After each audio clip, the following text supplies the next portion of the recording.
All right, guys. So I finally tried Apple's Vision Pro.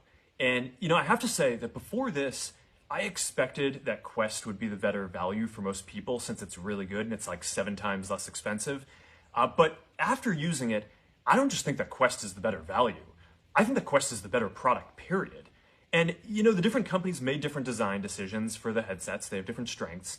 But overall, Quest is better for the vast majority of things that people use mixed reality for.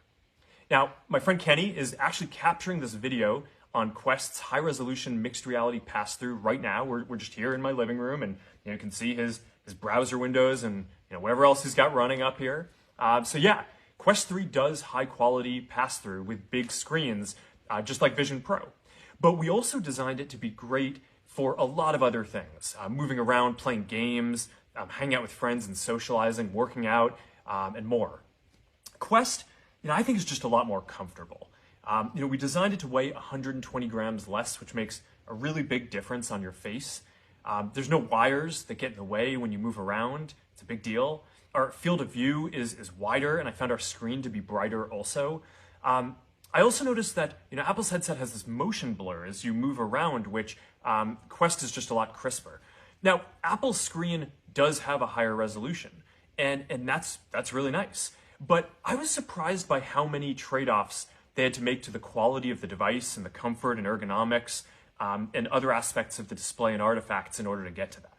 Now, for input, Quest supports precision controllers that are great for games. Both headsets support hand tracking, but I found ours to be a little more accurate. Apple's eye tracking is really nice. We actually had those sensors back in Quest Pro. We took them out for Quest 3, and we're going to bring them back in the future. It's a nice interface. It's not perfect for everything, though. For typing or complex tasks, you're going to want things like hands or a keyboard or controllers or eventually a neural interface for those kind of inputs. Quest's immersive content library is a lot deeper. We've been working with studios building virtual and mixed reality games and other content for a long time now. And if you want to watch YouTube or play Xbox on a big screen anywhere you go, that's only available on Quest for now.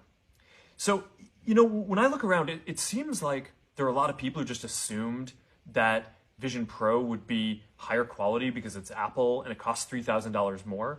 But, honestly, I'm pretty surprised that Quest is so much better for the vast majority of things that people use these headsets for with that price differential.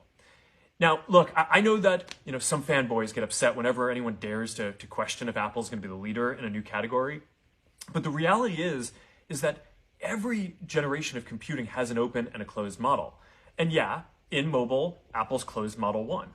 But it's not always that way. If you go back to the PC era, Microsoft's open model was the winner. And in this next generation, Meta is going to be the open model, and I really want to make sure that the open model wins out again. The future is not yet written.